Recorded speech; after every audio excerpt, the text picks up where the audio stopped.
तो दोस्तों आज हम फिर से आपके लिए लेकर आए हैं देश दुनिया की सभी ताजा बड़ी खबरें। फटाफट एक एक कर विस्तार से आज आपको बताएंगे, तो वीडियो को अंत तक जरूर देखें। दोस्तों पहली खबर में आपको बता दें कि अतीक अहमद की हत्या से नाराज हुए असदुद्दीन ओवैसी। अतीक अहमद को गोली मारने वालों को बताया गॉडसे की नाजायज औलाद। आरोपियों के घरों पर बुलडोजर चलाने की योगी से की है मांग, बड़ी भाजपा की चिंता। वहीं आपको बताएंगे दोस्तों कि कर्नाटक में आजान की आवाज सुनकर राहुल गांधी ने रोक दिया भाषण, लोगों को भी इशारे से कराया चुप, मुसलमान हुए खुश। वहीं आपको बताएंगे दोस्तों कि अतीक अहमद की हत्या के बाद भी नहीं शांति, गैंगवार से दहल सकता है उत्तर प्रदेश, योगी पुलिस के छूटे पसीने। वहीं आपको बताएंगे दोस्तों कि द केरल स्टोरी का मुसलमानों ने किया विरोध, कहा द केरल स्टोरी की अगर स्टोरी सही है, अगर कोई साबित कर देता है तो मुस्लिम समाज देगा उसको 1 करोड़ रुपए का इनाम। वहीं आपको बताएंगे दोस्तों कि मल्लिकार्जुन खड़गे के बेटे ने प्रधानमंत्री मोदी को बताया नालायक, बीजेपी नेताओं ने दर्ज कराई शिकायत। वहीं आपको बताएंगे दोस्तों कि राकेश टिकैत ने किया पहलवानों के धरने में शामिल होने का ऐलान, मोदी सरकार के फूले हाथ पांव। तो दोस्तों सभी खबरों को आपको एक एक कर बताने वाले हैं। वीडियो को लाइक करके चैनल को सब्सक्राइब कर दें और हमें कमेंट करके बताएं कि आपके जिले किस राज्य से हमारी खबरों को देख रहे हैं। इसी बीच पर तो दोस्तों अगली खबर की ओर, तो अतीक अहमद की हत्या पर भड़के असदुद्दीन ओवैसी, योगी सरकार पर बोला हमला, कहा अतीक अहमद को गोली मारने वाले नाथूराम गॉडसे की नाजायज औलाद। जब दोस्तों आपको बता दें कि अतीक अहमद की हत्या को लेकर एक बार फिर से असदुद्दीन ओवैसी भड़क गए हैं। अतीक अहमद की हत्या को लेकर असदुद्दीन ओवैसी ने योगी सरकार सहित यूपी पुलिस पर सवाल उठाए हैं। असदुद्दीन ओवैसी ने कहा है कि तुम्हारी कोई ताकत नहीं है, इसलिए पुलिस कस्टडी में आकर अतीक अहमद को गोली मारकर चले जाते हो। अगर तुम में सियासी ताकत होती तो किसी माई के लाल में दम नहीं होता कि गोलियां मारकर अतीक अहमद को चले जाते। गांधी के कातलों को क्या पुलिस कस्टडी में गोली नहीं मारी गई? अजमल कसाब के वक्त इन लोगों को कानून याद आता है। आगे असदुद्दीन ओवैसी ने यूपी पुलिस पर सवाल उठाए। ओवैसी ने कहा कि कोई पुलिस कस्टडी में है और कोई आकर गोली मार देता है, पुलिस वाले कुछ नहीं कर सके। अतीक अशरफ को गोली मारने वाले नाथूराम गॉडसे की नाजायज औलाद हैं। अतीक अशरफ को गोली मारने वालों के घर पर बुलडोजर नहीं चला, बुलडोजर इनके घर पर आखिरकार योगी सरकार ने क्यों नहीं चलाया?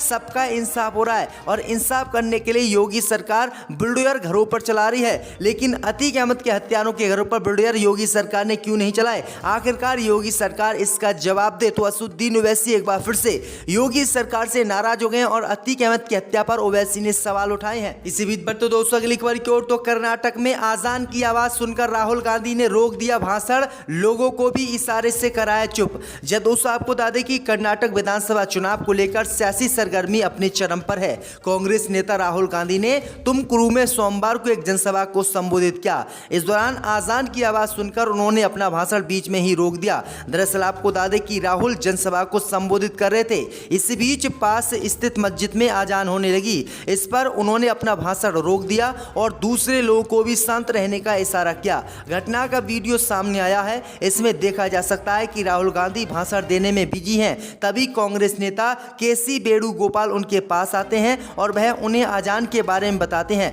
जिसके बाद राहुल गांधी ने अपना भाषण रोक दिया। राहुल गांधी ने आरोप लगाया कि पिछले 3 साल में भाजपा के कार्यकाल के दौरान कर्नाटक में बड़े पैमाने पर भ्रष्टाचार, वायनाड के पूर्व सांसद ने अपने भाषण के दौरान कहा। तो ये बड़ी अपडेट आई दोस्तों कि राहुल गांधी भी अब मुसलमानों की अजान का सम्मान करने लगे हैं। इससे पहले प्रधानमंत्री मोदी ने अजान के दौरान अपना भाषण रोका था, जिसकी पूरी दुनिया में चर्चा हुई थी। इसी बीच पर तो दोस्तों अगली खबर की ओर, तो अतीक अहमद की हत्या के बाद भी नहीं है शांति, गैंगवार से दहल सकता है उत्तर प्रदेश, योगी पुलिस के उड़े होश। जब दोस्तों आपको बता दें कि राजनेता अतीक अहमद और उनके भाई अशरफ की हत्या के बाद उत्तर प्रदेश में गैंगवार की आशंका बढ़ गई है। दरअसल आपको बता दें कि अतीक के पास कई 100 करोड़ रुपए का अवैध साम्राज्य है, जिस पर कब्जे के लिए उसके गुर्गे आपस में भिड़ सकते हैं। दरअसल आपको बता दें कि अतीक की संपत्ति की देखरेख करने वाला कोई नहीं है।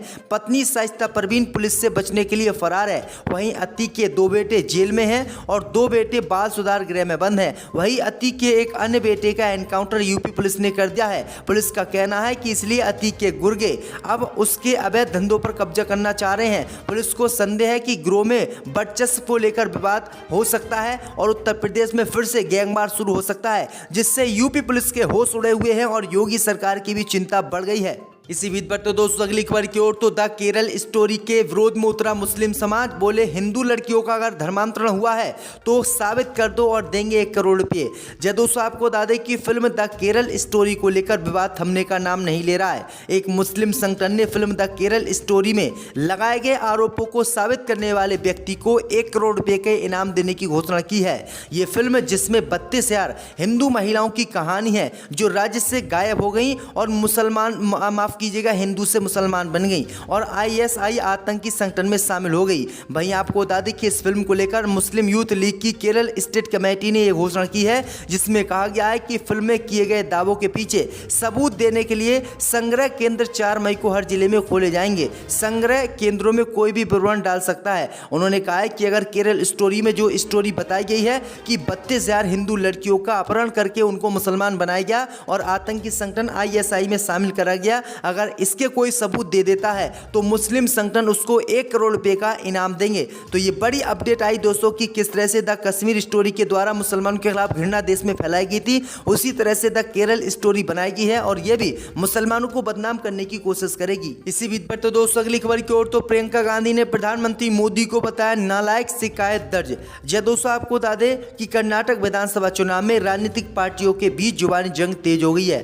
कांग्रेस के राष्ट्रीय अध्यक्ष मल्लिकार्जुन खड़गे ने पिछले दिनों प्रधानमंत्री मोदी पर आपत्तिजनक टिप्पणी की थी और बिसेला साहब प्रधानमंत्री को कहा था। अब उनके बेटे प्रियंक खड़गे ने भी प्रधानमंत्री मोदी पर विवादित टिप्पणी कर डाली है। कांग्रेस अध्यक्ष मल्लिकार्जुन खड़गे के बेटे और विधायक प्रियंक खड़गे ने प्रधानमंत्री मोदी को नालायक बता दिया है। कर्नाटक चुनाव को लेकर गुलबर्गा में एक चुनावी रैली को संबोधित करते हुए प्रियंक ने प्रधानमंत्री नरेंद्र मोदी की ओर इशारा करते हुए कहा कि अगर घर का बेटा नालायक हो तो घर कैसे चलेगा। उन्होंने कहा कि प्रधानमंत्री मोदी गुलबर्गा आए और बंजारा समुदाय से कहा कि वो चिंता ना करें क्योंकि दिल्ली में उनका बेटा बैठा है। उन्होंने प्रधानमंत्री मोदी पर तंज कसते हुए कहा कि PM खुद को बंजारा समुदाय का बेटा बताते हैं और बंजारा समुदाय के लिए ही आरक्षण की समस्या खड़ी कर देते हैं। तो ये बड़ी अपडेट आ रही दोस्तों। इसी बीच पर तो दोस्तों अगली खबर की ओर तो आजम खान के बेटे अब्दुल्ला की याचिका पर सुप्रीम कोर्ट ने योगी सरकार से मांगा जवाब। इलाहाबाद हाई कोर्ट के आदेश को दी थी चुनौती। जय दोस्तों आपको बता दें कि सुप्रीम कोर्ट ने सोमवार को उत्तर प्रदेश सरकार से समाजवादी पार्टी के नेता मोहम्मद अब्दुल्ला आजम खान के मामले में हलफनामा दायर करने का आदेश दिया है। सपा के वरिष्ठ नेता आजम खान के बेटे अब्दुल्ला ने इलाहाबाद हाई कोर्ट के आदेश के खिलाफ शीर्ष अदालत का रुख किया था।